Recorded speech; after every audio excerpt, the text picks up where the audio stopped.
Good evening and welcome to Real World News. I'm Shara Ann Tappan, one of your hosts. And joining me tonight is my partner in crime, Reggie Kearney, the editor-in-chief and owner of the Urban Sentinel. How are you this evening, Reggie? I'm doing fine. How you doing tonight? Passable. I can Okay. fake it. I can fake it better than last week, but thanks for asking. So a lot has gone on since the last show. We took a light approach for the last 2 weeks, but tonight I think we have something a little juicy to talk about with the first 3 weeks of Biden's administration and all he's accomplished, whether you agree with it or not. I was looking at a list of executive orders and memoranda that he has issued, and boy's on fire. He is Oh yeah. not holding back, and I am so appreciative. Mhm. Yeah, he's been pretty. Let me see. He's been at it. Okay, he's been working pretty hard, and I think that's a good thing. A lot of Absolutely. things got to be done. It's good to see a president in the White House now. Just some of the things he did in his spare time over the weekend show that we got got a real president in the White House, and we don't have an a-hole in the White House anymore. So I mean, it's all good. Yeah, someone who has some humility and actually cares Hmm. about his office, his obligations, and the citizenry, as opposed to being out playing golf and working outside deals with his cronies and nepotism and hiring, giving people high-paying jobs that are not qualified for them. Hmm. So, of the slew of executive orders that he's passed and the work that he's done, what stands out to you most thus far? None of them really, because all of them were needed. Now, Mhm. the only one I might disagree with him on to a certain extent is the one on the pipeline. Okay, Mhm. basically because so much money has been put into that pipeline, and the loss of jobs that comes along with it. Okay. The head of the union was speaking out about that today. The unions have always followed the Democrats and have always supported Democratic candidates. I think I would have really investigated that pipeline to find out, is it still viable and to complete it, and if it's being built,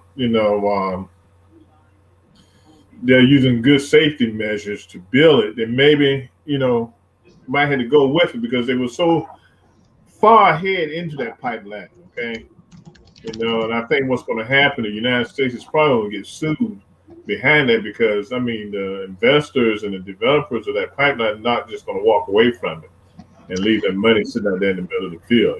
So I know there was some concerns about it because of uh, the ecology issues and stuff. But I don't know. I don't know. That's the only one. No, and I certainly feel for the people who've lost their jobs and hope that Mhm. um, if if there isn't a viable way to keep that project going, and by viable I mean one that does not infringe on Native American land and rights, then I might be more supportive of it. But understanding the impact that that was having on like the Rosebud Sioux tribe and other tribes, um, it just left me feeling really uncomfortable. And I can't say more than that because I don't know more.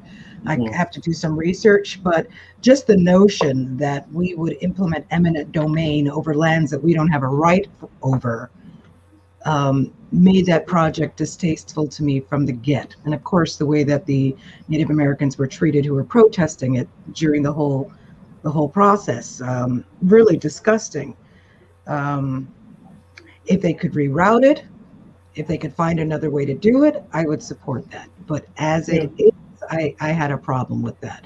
And it's just like, I mean, I don't know how many sacred lands we in the African American community have in this country outside of our own African American burial grounds and perhaps some um, historical sites that have been recognized. But just imagine if it were housing, if somebody decided to get rid of. I mean, they did that. They did that in the city. I don't know if it was the 40s or the 50s. They went right through Delancey, and you can actually still see the scars of that devastation from where certain buildings are cut off, from when they got rid of assorted houses and housing complex and whatnot to build major streets and highways throughout the city. So if they were doing something like that to the African American community, while we might be empathetic to the jobs lost on a project that shouldn't have been started in the first place, I think we would still be more outraged over the impact it had on our community. From that perspective, I side with the Native Americans. So Well, they have done that to our community. Okay, so like I said, I'm torn between this. Yes and no. They have done this to our community. They have built buildings over our cemeteries. Okay, that were unmarked, our slave cemeteries. We got a case here in this area. Um, it was identified a couple of years ago that a parking lot was over top of a burial ground. of course, it's a Of parking a lot. slave. The same thing. Excuse me. The same thing happened out in Tulsa, Oklahoma, where they cut a freeway across some portion of a slave. Well, it wasn't a slave grave because of the Black Wall Street, but cut across a African American cemetery. Okay, it's been Didn't they happening. also find a mass grave recently in Tulsa? Yeah, yeah. Yeah. So, excuse me. Where's They your have water, Reggie? Where's your water? right. They have been doing this to us for years. Okay. Now, yes, they have touched on some sacred grounds of the indigenous tribes. Okay, but this country is really jacked up now when it comes to the economy. Okay, it's very quickly headed towards a recession unless things pick up in the economy. So that's what I'm looking at. So much money was put into it, and it's going to cost the United States a lot of money to get out of it. Okay, because I'm sure that it's going to take some years, but I'm sure if the developers take it to court, and they'll probably get that money back, and it'll probably be a Supreme Court case where the Supreme Court is going to side in their favor because of the simple fact there is, we do have to pay for the work that has already been done. Oh, Okay? absolutely. Yeah, we And the can't future blame losses. Trump. Yeah, the future losses we're going to have to pay for also. So, I mean, it might be a way to work it out where in that area there that the reservation is able to gain some royalties from this oil flow through the land. Okay, now I'm gonna put it out there. Hey, the reservations are going for gambling and casinos. Okay, all right. Granted, they don't destroy the land. Okay, but it's a way. That's how they are fulfilling their dreams and their reservations to help their people and things of that nature. Just jack the ante up on these developers. Okay, you come across my land, you got to pay some royalties here to allow this pipeline to go across the land. And it can't be in the ground, it's got to be on top of the ground so that we can constantly be inspected and stuff, So there are ways to compensate them for that, okay? Because like I said, we ain't got compensated for these graves that are ran over top of. Okay? Here in this area in Montgomery County, the people fussed and fussed and fussed and fussed about them building that parking lot, and the developer still went on here and built the parking lot. I mean, it's his land. He can do what the heck he want to do with it. Yeah. I mean, it's an impossible situation, but it just seems like the almighty dollar always wins out, and the people who are losing out aren't compensated in a reasonable way. No trinkets, no one-time payment. It needs to be something that the benefit to that community needs to exist as long as the disruption to that community exists. So your sacred land is sacred land, and sometimes no amount of money can compensate for that. And you consider how much that community has lost to begin with. Mm-hmm. It's It's. Good. I have a hard time feeling bad for the colonizers because that's what we all are at the end of the day. Yeah, But that's a whole nother show. So I don't want to get yeah. lost in the weeds And on that. then you look at the lands that have in the South where farmers have just plowed over on land, farmland that they have bought or whatever, and plowed over graves. I mean, even in my family down in the eastern part of North Carolina, there was a cemetery that had grown up, and the family, because my grandfather had been dead for gosh. So my son is 35 now. He was 8. He was about 5 or 6 when he passed away. So that's how long my grandfather been there. He took care of that land, but it grew up over the years. And I was talking to my mother. We were talking about the same thing, but she said over the last couple of years, family members have come together to clean it up and cut the trees down, get the weeds out to identify the graves. Because if they hadn't, eminent domain, the farmer who farms that land there would have one day just plowed over if nobody was coming to take care of it. Yeah. Well, there are very few things that seem sacred in this country. I mean, we are still a very young country, so we like to think that our democracy is sacred. We like to think that our Constitution, to some degree, is sacred. But if anything, the last 4 years showed us not so much. But hopefully now under this administration, we can set things right again.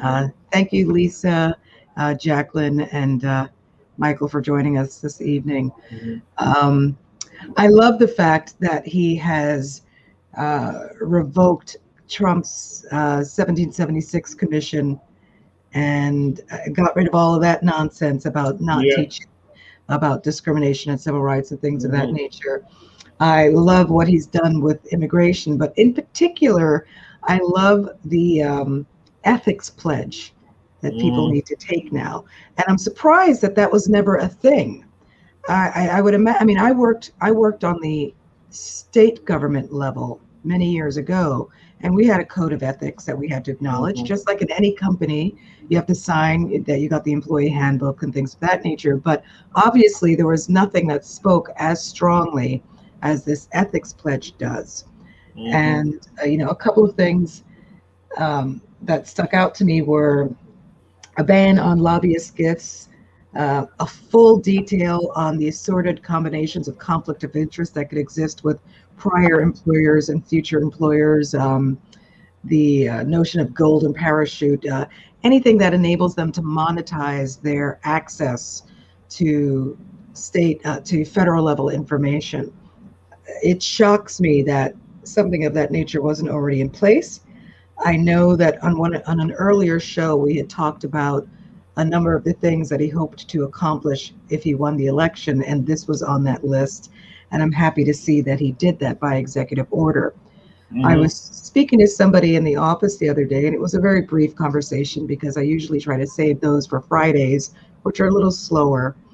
And he, without saying he was a Trump supporter, gave me every impression that he was at least more so a supporter of Trump than Biden. He's like, I don't like anything Biden's done, nothing he's done. And I thought to myself, clearly, this is a privileged individual. And what is he speaking of specifically? And I assume immigration, because I can't imagine you would have a problem, and perhaps the pipeline, but I can't imagine you'd have a problem with rejoining the WHO, with the efforts that are being taken to catch up with time lost over Trump's lack of having any real plan for vaccination distribution. The significant plan that Biden has in place to distribute the vaccines, to increase vaccine production, and to be a little more involved with each state's distribution, and accountability. You can't have a problem with the ethics ban. The only thing that I could see people really having a problem with is the ban on, all of the things that are tied to race relations, the end of the 1776 commission, getting rid of the Muslim ban, and things of that nature. But I've noticed a lot of people online, and God knows how many of these people are actually trolls from other countries that are just looking to kick up dust, saying, what has he accomplished? Just like the 47 years in office, he's accomplished nothing. And neither of those clauses in that statement are true. He did accomplish a number of things in his 47 years in government, and he's clearly accomplished a lot of things in his first 3 weeks as president. I'm looking forward to see what happens with the Republican Party while they're, on the one hand, claiming they want unity, but on the other hand, to the media, still touting this loyalty to Trump, which really boggles my mind because their oath isn't to the president. Their oath is to the federal government, their oath is to the Constitution and the constituents that they serve in their states. So I think maybe something needs to be added to whatever oath elected officials take to reiterate the fact that while we need to respect the president to whatever degree that's possible, their ultimate job is to uphold their oath of office and work to protect their constituents, not this blind, rabid fealty to Trump or some other would-be demagogue in the future. I mean, that's always going to happen. So I don't think add nothing else to the oath that you take, because you take the oath to uphold the Constitution of the United States. I don't think nothing else can be added to it. These are individual decisions that these people are making to follow him. I mean, that's just the bottom line of it. I mean, with the impeachment, I think it's a waste of time. Okay, because we already know where the vote's going to go. Okay, they're going to acquit him. Okay, so you're always going to have a problem. Now, I was looking at Jordan Knight, and I can't really remember the commentator who was on there with her, but he was saying in 1862 or either 1852, around that time, then no, it was 1862 because it was during the Civil War. I believe Jefferson Davis. That main thing was the South. They were trying to keep slavery. Okay, that was just the bottom line of the Civil War and everything. And when the Civil War ended, they jailed him for maybe like 2 years, and they let him out. They really didn't pursue the treasonous charges against him. And he made some off-the-wall statement about the fact that, hey, this war, they didn't win. They didn't win this war. We won this war. All this kind of stuff. So, the word was, bottom line was, it was a comparison to 45 and to Davis and the way they looked at things. Okay, they were painting false narrative. He was painting a false narrative, and that's the same thing this other guy who used to be in the White House did, painting a false narrative. So you can't. People are going to do what they want to do. Okay, you can't. Right, but when you're an elected official, there should be some ramifications. It don't mean nothing. We got elected officials going ahead buying booty on the corner. Okay, and if they get caught, you're gonna have a "don't buy booty" clause in the oath when you say I pledge not to buy booty on the corner when I I'm sure that it could be worded a little more. First of all, unless you're in certain parts of Texas, it's not legal to buy booty on the corner. Well, they do but it. Then they talk about there is a morals clause. Yeah, but I mean, they don't come down when they get caught doing something immoral. A lot of times the public opinion forces them, the pressure forces them to resign. So individuals are always going to put their loyalty behind a leader. Okay, it's just like with the Democrats. Even though it's infighting in the Democratic Party, their loyalty still lies with Biden. Okay, and they're not going to kiss Biden's feet and kiss his ring on his hand. Okay, but they're going to show a loyalty to him, and they're going to pretty much run his agenda. Okay, you got to realize. But they agree with the agenda, so yeah, it's not. I don't know if it's loyalty to him as much as it is loyalty to the agenda.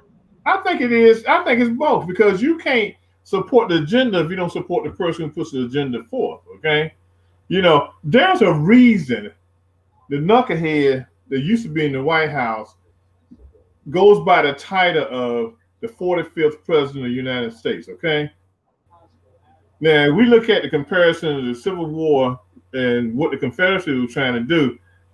Nothing would surprise me that this knucklehead doesn't try to do in a year or so, trying to develop his own little country in the South. Okay. All right. He's already kicked up the cost of a Uh, night's stay at Trump Towers in yeah. D.C. for the first week of March in anticipation for this Q conspiracy that somehow he's going to become president effective March 4th, which is just insane. But we divert. One thing I want to say to our listeners, sometimes I think we need to have a drinking game on this show for the number of different names that you give the former president.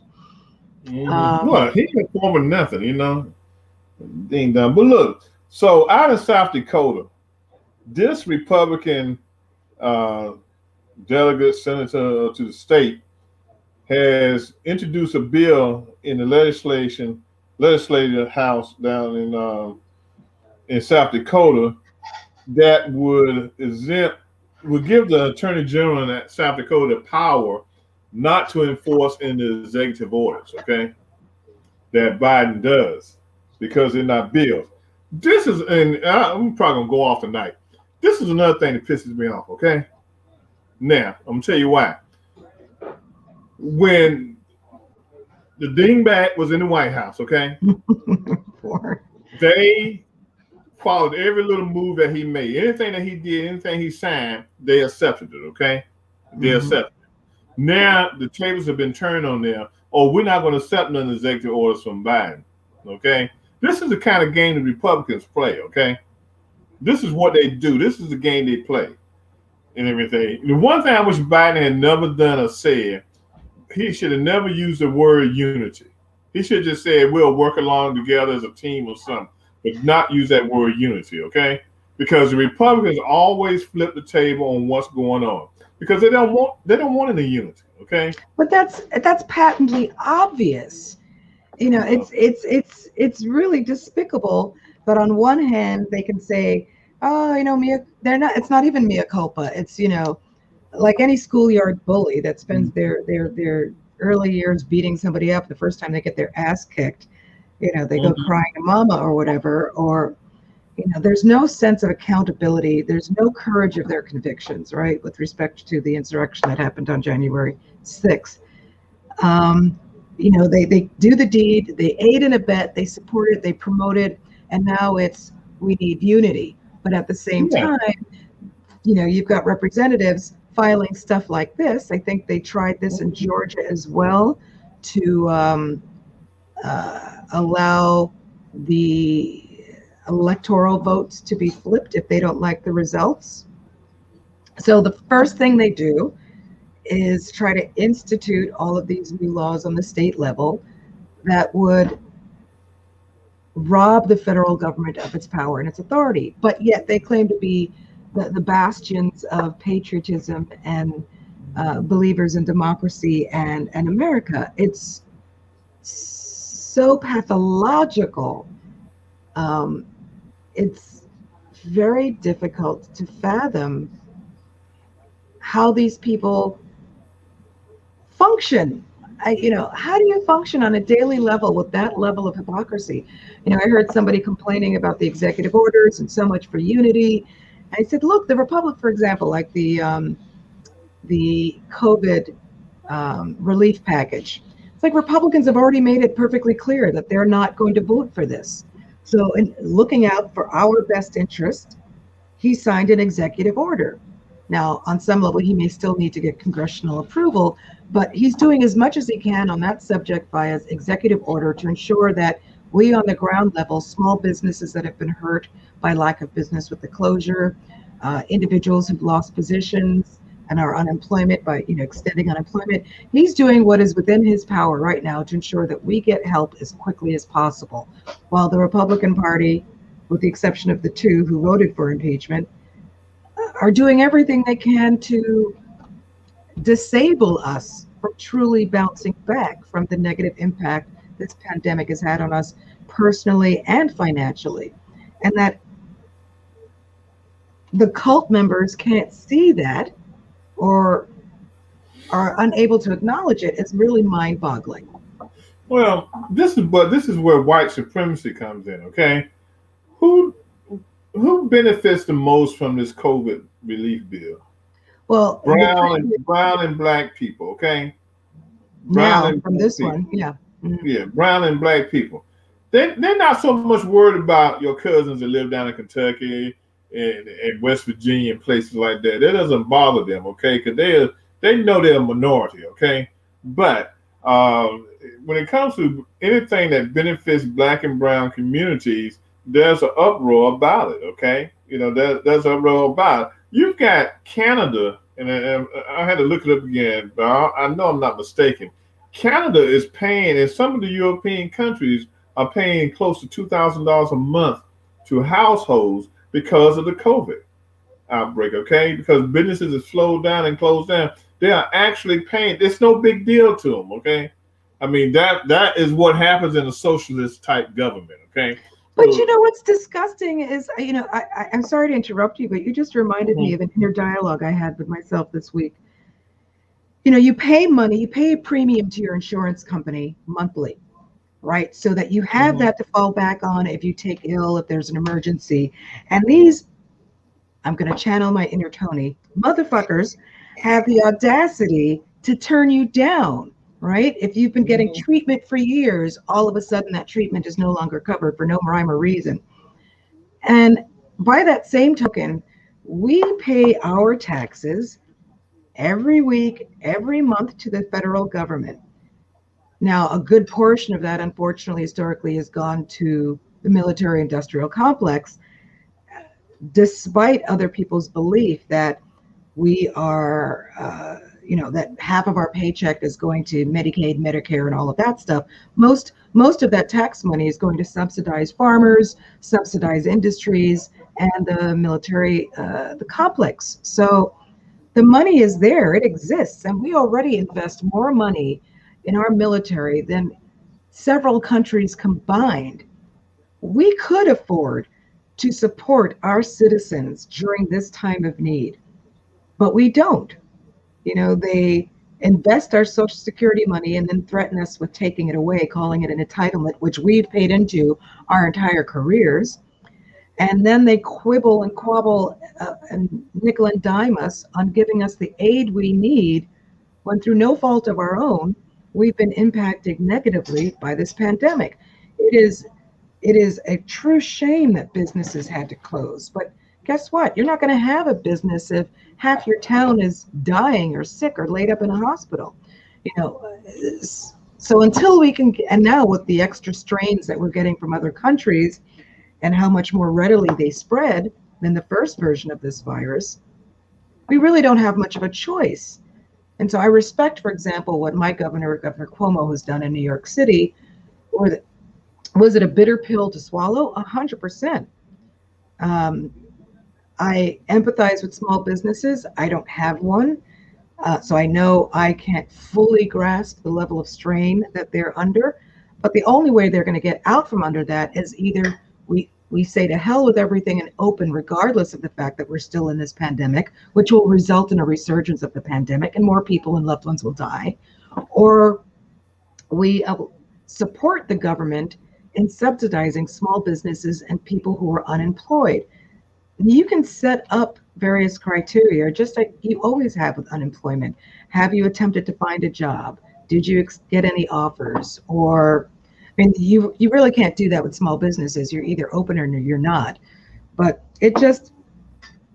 that seemed like an apt comparison to me, paying into insurance and being told no, and giving all of this money to build up and support our government and have money in our coffers, which they won't give us.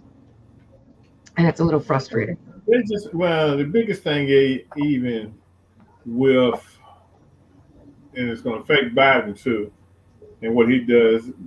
We've never had a short term plan to address these issues with COVID. Now, I'll be honest with you, if this was a predominantly a true majority white country, there wouldn't be no question about aid and stuff like that. Okay, but it still comes back down to black and brown people. Okay, you I know, might and disagree with you a little bit on that. well, that's how I feel. You know, I'm a militant. Okay, and I that's know. how I see I think under the current version, I know, it. stay away from the matches.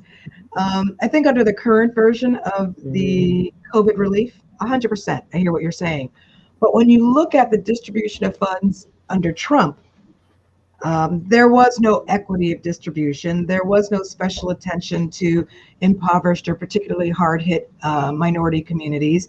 And just like happened after 9/11, and I gave them a little bit of rope during 9/11 because presumably it was the first time we'd had anything of that nature happen, and they tried to get money down to ground zero as quickly as possible. But the distribution of those funds predominantly benefited Wall Street guys who were making millions of dollars a day, who could have well afforded not to work or make that money for a week or two or a month or whatever. It wasn't even that long. Major corporations, and that's what happened during the first run of COVID relief. You had Chuck E. Cheese and Chili's and all of these other major conglomerates getting millions of dollars.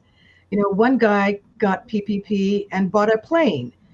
Churches were getting millions of dollars, some of the mega churches, and not giving back to their communities. And in that first iteration of this, all people under a certain financial class were negatively impacted. And I don't agree with that. Wealthy white people got off. I don't agree with that, because there were small, I know in my community in certain areas, there were small white businesses that were able to get money from the first round of PPE too, okay? Along with the majority of the large corporations, okay? But every black business owner I talked to, they said they had to jump through hoops when they went to the bank. They had to have this, they had to have that, or your credit number wasn't right, or this or that. There were always excuses for the small black business owner, okay? And I know guys who have gone out of business because in the first round they couldn't get any money. Now with the second round, they're probably going to come through with money that's going to come through from the Biden administration, true PPP money. They don't want to be bothered with it, okay? They don't even trust Biden people to get it right, okay? Again, it affects black and brown communities, okay? You got guys, even in your area, I read articles about professionals who left their jobs over the last couple of years and took all their retirement and their life savings to start their businesses, okay, in New York. Now they're going out of business, okay? So this is it's going to take a while for this country to get itself back on its feet. Now, are we going to go in the right direction? Yeah, okay, but it's all about money, okay? I don't care if you're a Democrat or Republican. They've got to get the tax rates right again. They got to tax these big companies. With Amazon, the only tax Amazon truly paid was sales taxes, okay? But when it came to their profit and everything, they didn't pay the taxes on what they made. Well, I think that a big part of that problem lies on the bank level, more so than the federal level. And banks have always been a problem in our communities. So perhaps, and let's hope, with the wording of the guidelines associated with distribution of funds for this next round of COVID relief, that there's some language in there that speaks to ensuring either complete equity in distribution, and lacking that, mandating that a certain percentage of the money go to black and brown businesses and minority-owned businesses. And you don't get you don't distribute the funds to the bank for distribution unless they are doing that. I mean, when we were at some point after the initial failures that we had at ground zero with distributing money, that was language that we had to embed in all of our contracts for people who were applying for small business support from, and I forget what it was actually called, but of the $2.7 billion that was given to ground zero to support, we inevitably built into that program regulations that indicated that we had to make sure that a certain number of MWBEs were supported and given access to these funds. So one of the executive orders that Biden signed talks about every single agency in the federal government doing an audit and identifying ways to improve equitable distribution of funds, resources, information, access to positions, with some oversight and a mandate that they come back with a report within 6 months to the president so that real change can be implemented. In addition to another executive order mandating that on the state level and the federal level that they work with local communities to in pursuit of this goal of equity and fairness. So, this is just the first round and it looks great on paper. Now we have to see how it's implemented. Yeah, because this is the thing. The way our economy is built in this country, we can't continue to do bailouts, okay? I mean, because if you continue on, you're going to go into a recession. If you get into a recession, you might push this country into a depression. So sooner or later, it's got to come to a point where the vaccine is taken by 80% of the people, so this country can open back up. So this summer the beaches can open up, and the businesses on the beaches can open up. There's a lot of work that's got to be done. I think his heart is in the right place. His executive orders. He's looking at the big picture. He's trying to get it done. But the thing is, there's still a lot of work to be done in this country, and the Senate is not going to be as welcoming to him as he wants it to be. Okay. That's one of the reasons he's got to get as much done in 2 years as he possibly can, because we don't know what's going to happen 2 years from now as far as control of the Senate. Okay. Yeah. Yeah. So he's got to really roll hard and play hard. And I say the Republicans don't want to come along, so be it. They can sit on the side and not do anything. I don't care at this point, because when they did the tax bill last year, they didn't get asked for a single idea from the Democrats. They already had decided how they were going to pass this tax bill and what they wanted in it, and that's what they did in 19. They passed it just like we're doing this COVID relief bill. They passed it, didn't say nothing. They want Democrat input. Well, I think one thing that would really benefit this administration as well as the Democratic Party is getting a much stronger team that does marketing, PR, and branding. So if, for example, out of spite, a Republican says no to a policy or rule change that would, without question, benefit their population, blast that state with media and information, making it clear that this Republican is not looking out for their best interest, but their own political standing in the new Trump-Publican arena, or whatever you want to call it. Kiss butt arena. Huh? Kiss butt arena. That's an image I'd rather not have in my head. Thank you very much. But yeah, no, we really, really need to work on branding and messaging. And if it weren't turning to the dark side, I would say whoever was doing it for the Republican Party, let's turn them, pay them more, and have them work on our side, because they were brilliant. And I have to give them that. They are really good at what they do. But if we can't, on the state level, get people to understand that these Republicans, and even some Democrats, let's be fair, are not making decisions that are obviously within the best interest of their population and are truly playing politics, then we need to blast that. We need to take the sheet off, if you will, and make it very clear. They love to spew the right language. You're playing politics, you're doing this, when it's actually they're projecting what they're doing. And we need to learn how to do that better, but from a place of truth. Well, and another thing, he wants to, and I understand him, he wants to be president of the United States, okay? President for all people. When you're dealing with these red states, okay, these red states don't give a crap about being part of the United States, okay? Everything that it's just like out in South Dakota, they're trying to pass a bill now where they don't have to honor the executive orders. Technically, they don't, okay? It's state versus federal government, okay? So what I would do if I was Biden, I would hurt them where it hurts at, okay? Fund it.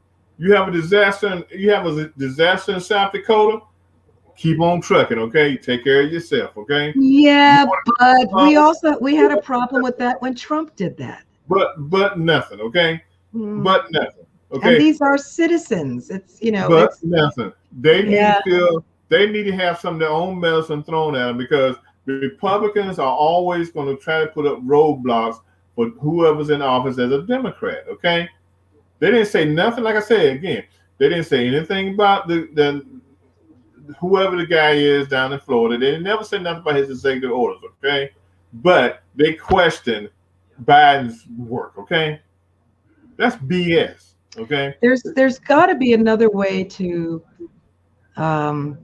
punish, for lack of a better word, holding money. because once you start negatively impacting people on a state level, you give fodder to the right to say, look, the Democrats are playing politics. This would benefit our people. I mean, look what happened during Sandy. That's the problem, Sharon. That's the problem with the Democrats now. Okay, we play like little kids, and they're like, somebody do some sand on me. I'm going to tell my mommy. That's our problem. Okay, Republicans have always played down and dirty. Okay, until the Right, Democrats, and they've managed to get away with it. well, we need to start doing the same thing. Okay, Then we need to get trained, because our people right now are not skilled enough to do that. they don't know how and, to do and they it. would lose. So if you want to Right. guarantee that they will lose, have them play that game. But they are not as good at it as the Republicans are.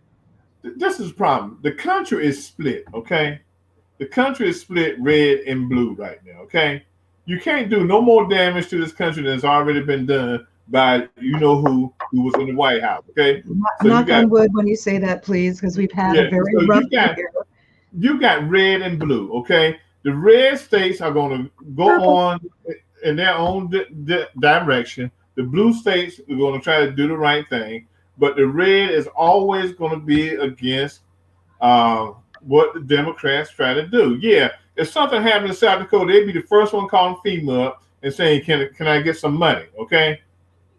But if Biden does something that benefits all of America and they don't like it, they're gonna say, "No, we don't want to do this." They can't have it both ways. So you got to figure out a way to punish them. Okay. Now let me take you back, because you were probably a little child when this happened. Okay. So let me take you back and bring you up on some little history real quick. Okay. Mm-hmm. Under Newt Gingrich, okay, when they took a hold of Congress, before then, every congressman had a slush fund, okay, and basically with the slush fund, they could go into their districts and take care of little pet projects, okay. All right. First thing they did with that little paper they signed, whatever the mess was called, they got rid of the slush funds, okay, which really hurt the country, because even with our Democrat with Steny Hoyer, he wasn't able to, once you could get on the phone, call Steny and say, "Steny, look, a nonprofit needs some money. Can you help us?" He had a slush fund, didn't have to go through no red tape. You get the money, okay. They started taking those things away, okay. It was hurting them too as Republicans. It tore them up too. It was called the pork, giving out pork. Okay, you might have heard the term.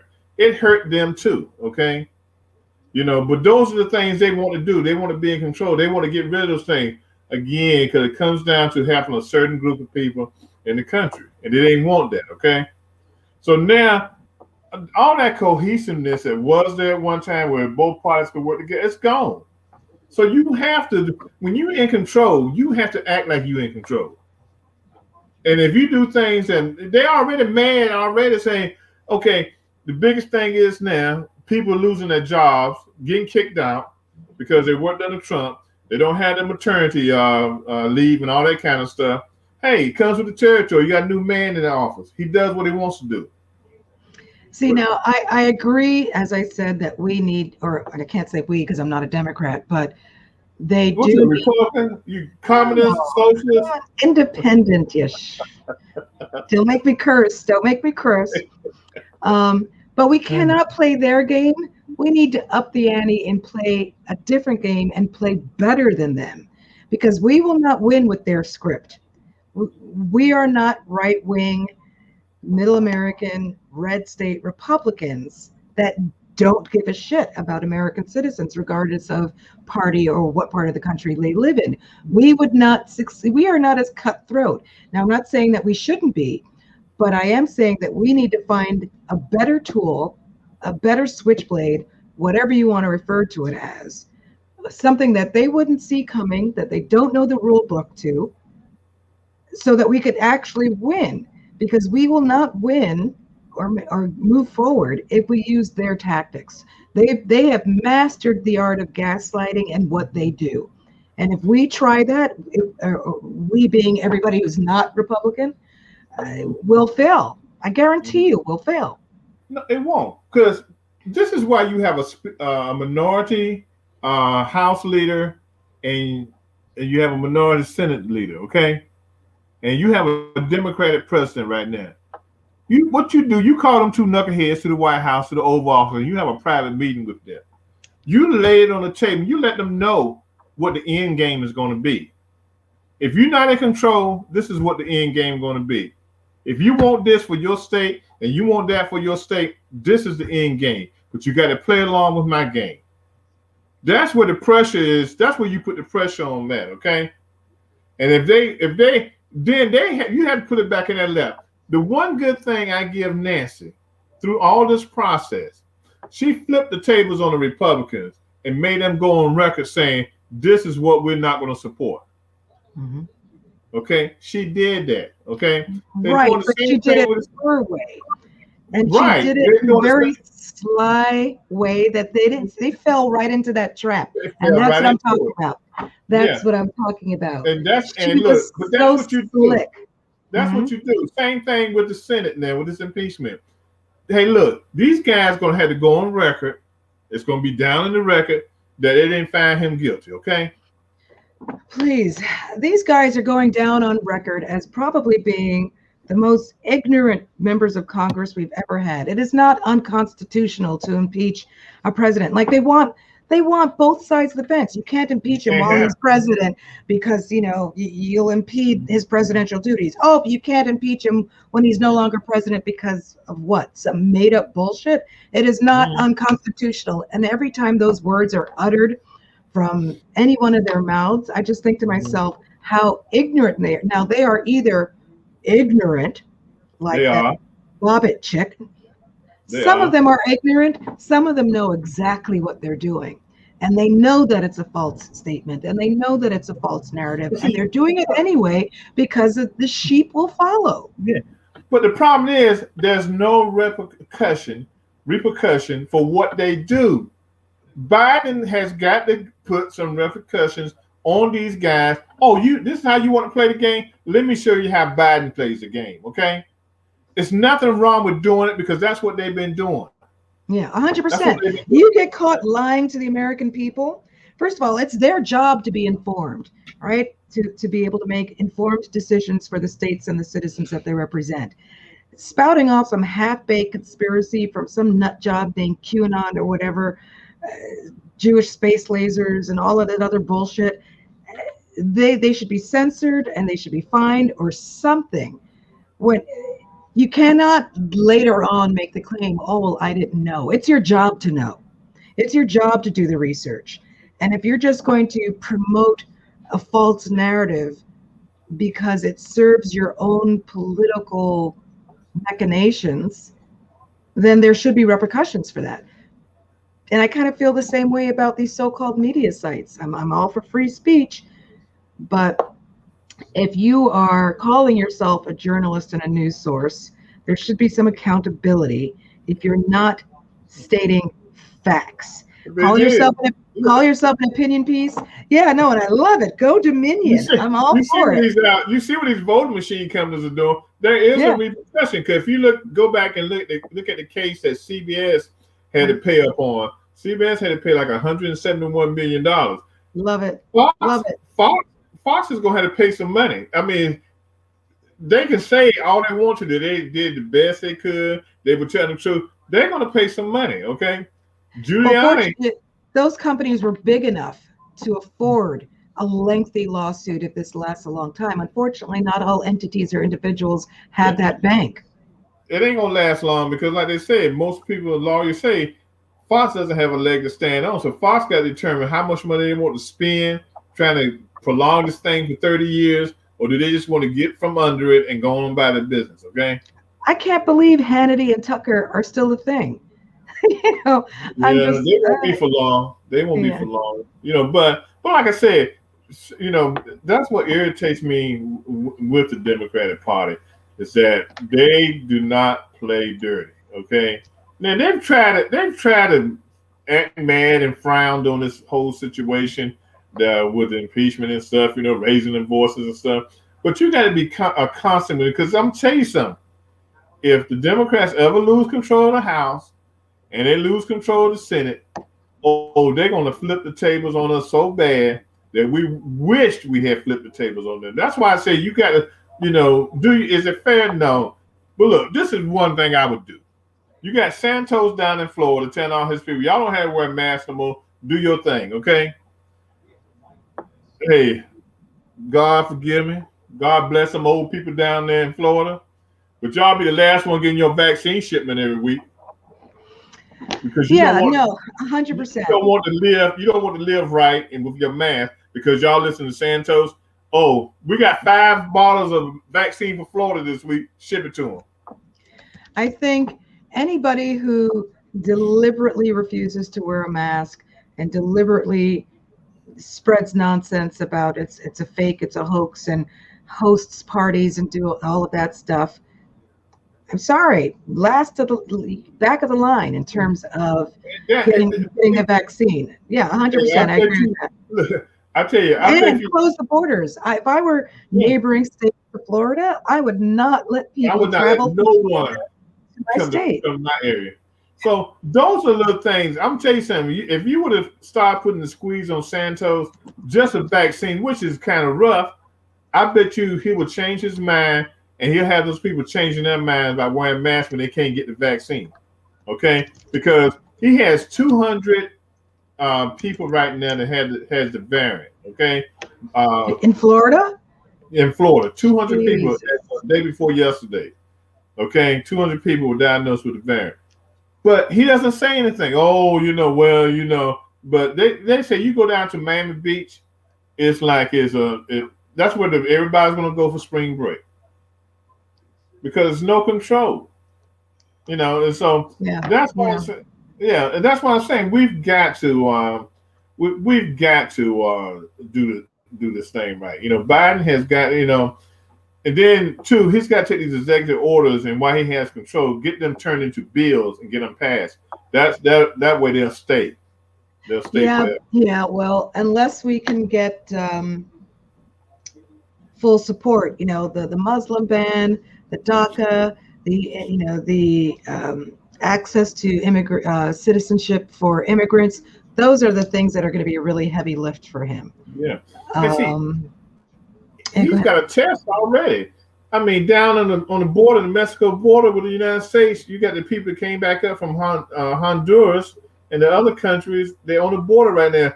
I mean, look, this is a land that used to be milk and honey. Okay. But sooner or later, we got to figure out something. We cannot keep operating this country on the fact that we're going to let everybody into the country. People now are just thinking, see, like they said, the knucklehead that's down in Florida is out of office now, so they know that, so they're hoping that they're going to get favorable results through immigration process by coming to the United States.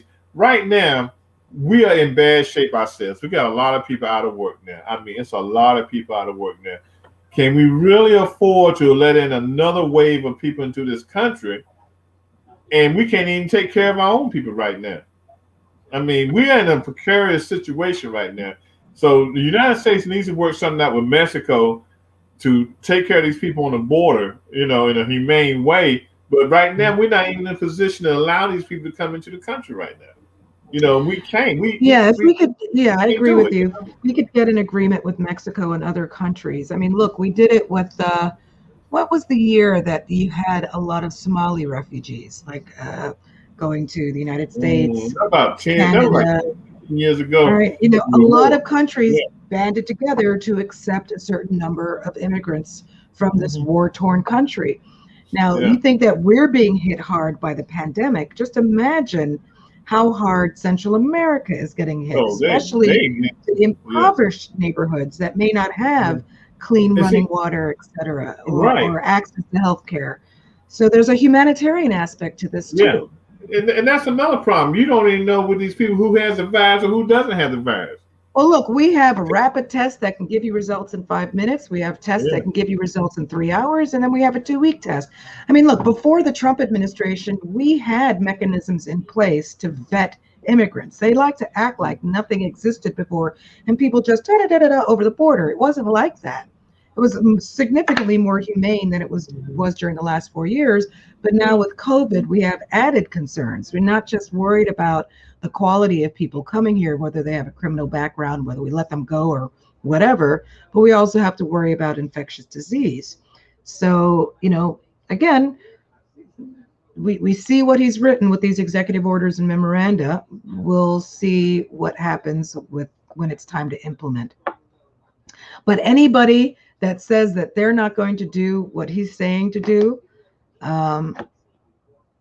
they should get fired.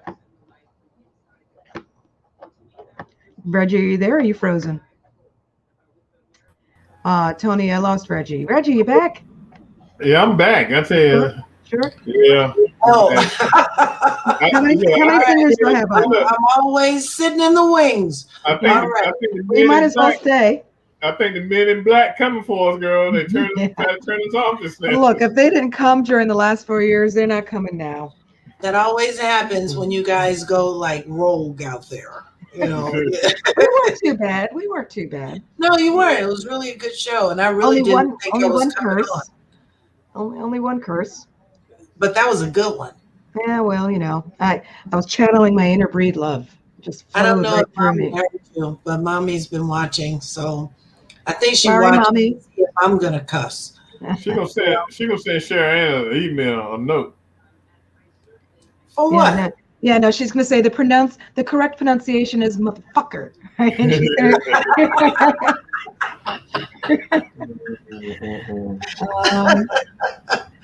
so what's on the agenda for your next show, Tony?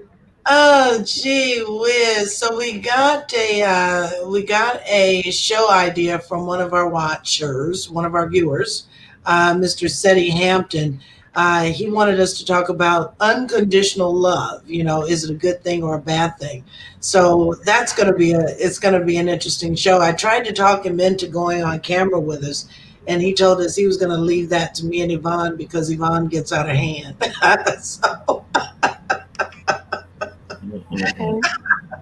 So it should be a really good show. But great job, guys. I think your mom just said, "I'm still here. Sorry, Miss Palmer." She's still there? Yeah. Oh, yeah, she is still there. Hi, Mommy. Who does that? Who says hi to Mommy? I do, when she was here. Yeah. So anyway, good job, you guys. I enjoyed it. Great information. And as always, you bring in the truth. I just want to add one thing real quick, Tony. If anybody wants to see a full list of the executive orders that Biden has signed, check out marketwatch.com, and they've got a list of at least the key executive orders in one full chart. It was very informative with links to the actual executive orders so you could read them in detail. Nice. Thanks for that info. Well, thank you everybody for tuning in to Real World News TV with Reggie Kearney and Sharon Tappan. Really hoping you enjoyed the show like I did behind the scenes. Make sure that you follow them on Facebook under Real World News TV, and you will get show notifications. You can also send them comments about the shows in the past, or even provide show ideas. Anything that is news and politics from around the world. That's what they cover. And they're the smartest people I know. So with that being said, I'm going to ask you to come on back tomorrow night to view Hot Topics Talk Radio with me and Yvonne Baker. The show starts at 8 o'clock p.m. Pacific.